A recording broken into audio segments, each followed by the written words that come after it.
So we're heading to Abbotsford Tulip Festival. So kasama ko yung mga workmates ko at yung isa kong classmate. Dumaan muna kami sa Tim Hortons para kumuha ng snack. This is my second time and sobrang excited ako. So ayun na nga, from North Vancouver, halos 1 hour yung travel namin. Sa online na lang din ako nag-purchase ng ticket para less hassle. $20 yung entrance fee. And marami namang parking lot, so hindi ka mamomblema kung saan mo ipapark yung car mo. And grabe! Sobrang ganda! Ito talaga yung inaabangan ko pag spring season. Sobrang dami mong makikita ang iba't ibang tulips.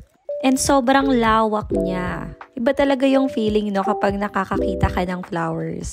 Nagbo-bloom ka. Char! And dahil for the aura ako, at dahil muntik ko nang maging kakulay yung mga tulips, change outfit tayo dyan.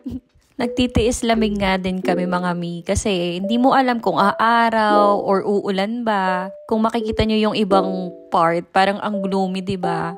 Medyo umulan nga rin nung time na yun pero saglit lang. And for the go pa din.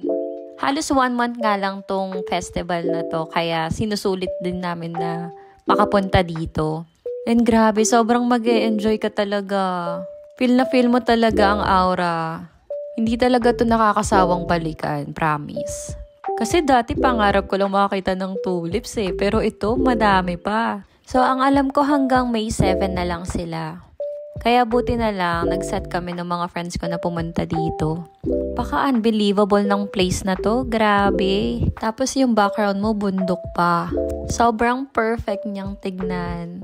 Parang ang sarap ulit ma-inlove. I mean, nakaka-inlove tignan yung mga tulips.